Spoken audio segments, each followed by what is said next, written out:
Let me show you why this modern day Sgain Duhb is actually a great option as a military combat knife.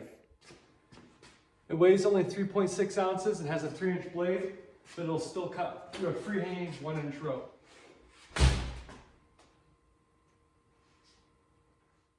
Now this is a military knife, which means it has to be able to be deadly and needs to be able to penetrate through thick canvas material like this. Let's see how it does. Through and through with no weight resistance behind it. Notice there when I'm penetrating it, I'm doing a bit of a palm-loaded grip where this works almost like a push dagger. That works really well for a small-sized, compact Sgain Duhb like this. And all those just went completely through.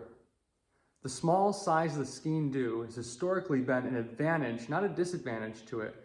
It makes the knife great for everyday tasks, but it also allows you to get to it and use it rapidly and with deadly effect. Watch what a quick jab in reverse grip will do to this heavy canvas jacket that has a thick lining.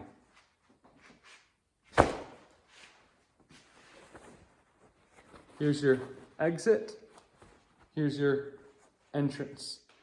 Another advantage of the Sgain Duhb in a martial application like in the military is that you have a very acute point, and with that point you can do some slashing and cutting.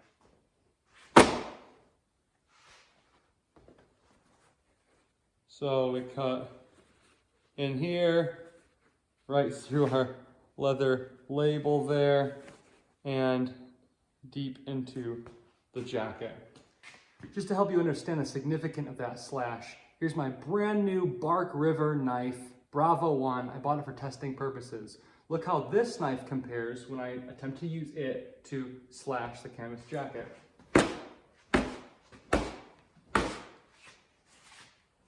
This is the penetration I got right here. Now, you might wonder why. Is this some kind of a trick? Is the knife dull? No, the knife's not dull. The knife's quite sharp. Again, let me show you down here some of the cutting.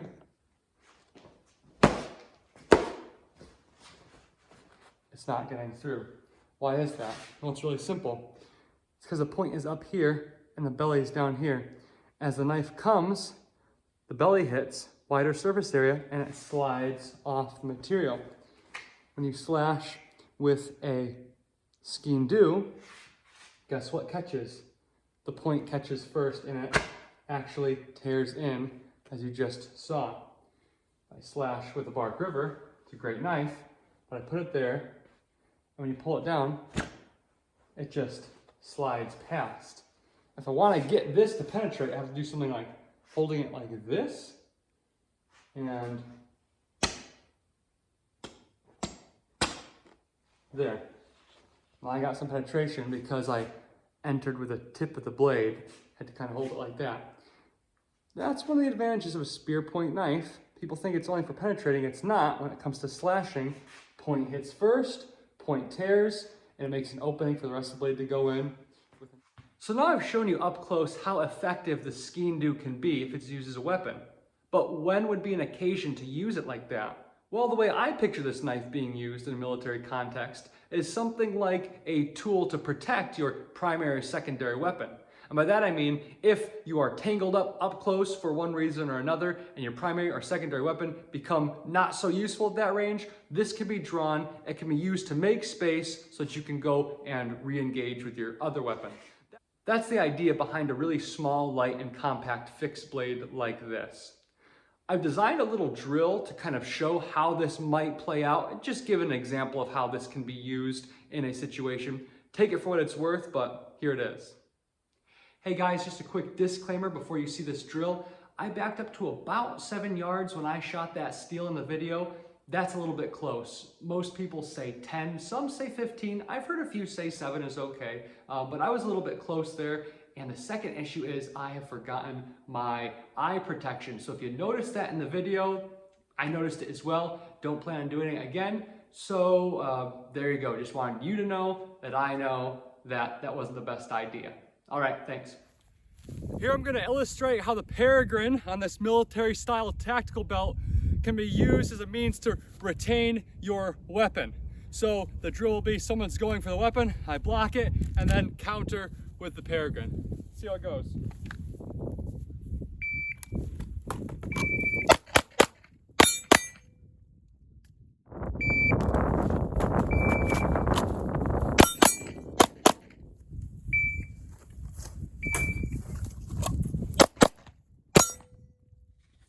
Of course, you gotta do your basic survival stuff, like make some nice long curls for a feather stick if you need to make a fire.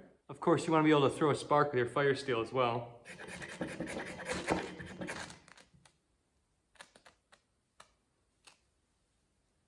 There you go.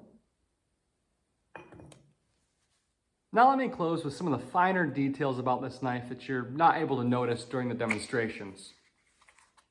Firstly, I'll draw your attention to the full distal taper. This is kind of a hallmark of a hand-forged knife, which of course this is. It gives the knife good balance, reduces weight, but it also allows the knife to cut very effectively towards the tip. Other knives that don't reduce the width of the spine towards the tip, you'll find that that tip, you have a little trouble getting it through things as you're cutting, just because there's more resistance as a result of the wide spine. This fixes that problem. It also helps with penetration. We've got a cool little false edge here. Looks good, also helps with penetration as well. The whole knife is convex ground. What that means is a durable edge, a sharp cutting edge, an edge geometry that allows you to move through material with very little resistance because of that convex shape. It's pushing the material out of the way instead of having it rub against the side of the knife. And they're very easy to maintain and sharpen in the field. We've got 3 little serrations here that are surprisingly important.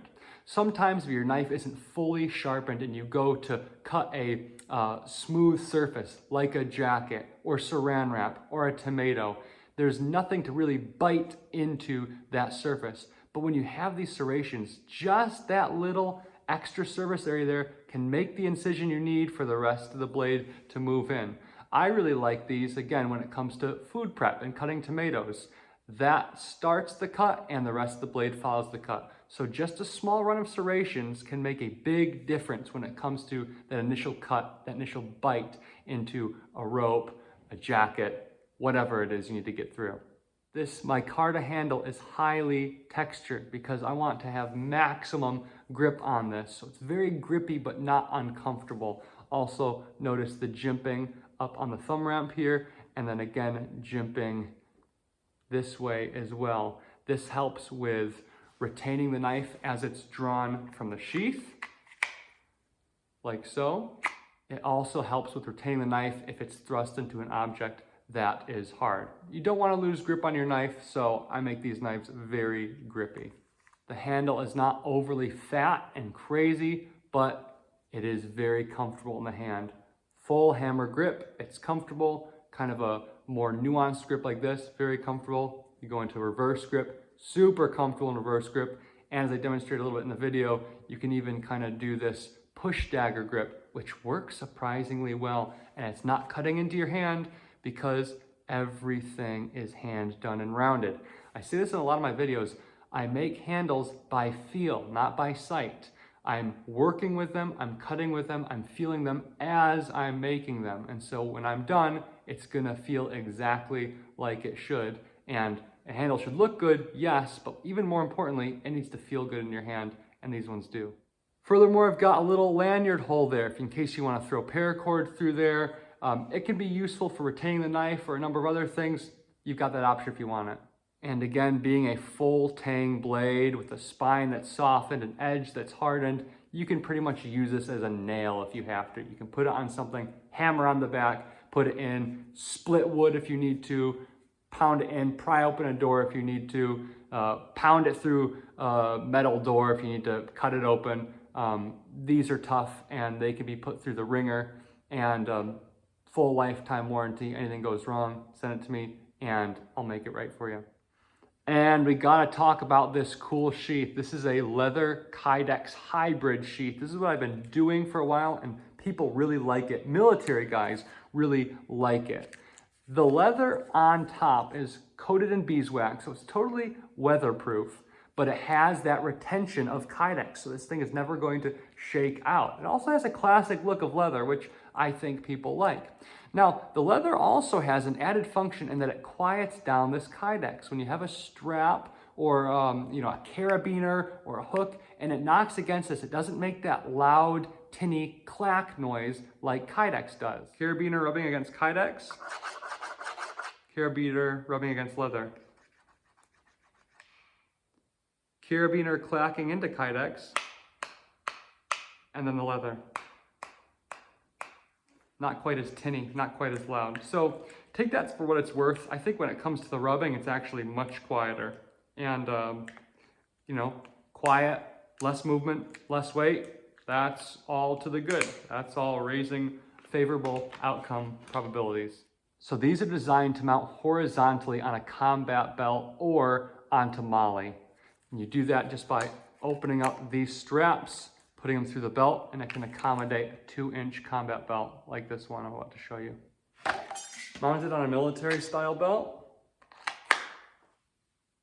And not that you do it like this, but here's an example of it being attached to MOLLE on the chest rig here. Very secure, not coming loose, and see how it retains quite well with movement. So yes, it is also MOLLE compatible. If you'd like to have a knife like this custom made for you, go to marsfireforge.com and you can put in an order for a peregrine. These go for $250, $300, depending on kind of what you want done with the knife, but I'd love to make you one. If you want to give me an email, go to marsfireforge@gmail.com and ask me any questions you might have about a custom knife I can make you. I do bowies, I do mid-sized knives, large knives, and I've been doing it for over half my life. So you're gonna get a good product and it's gonna be guaranteed by me. Put a lot of thought into the form and function of these knives. Guys, thanks for watching. Hope you enjoyed the video and I'll see you next time.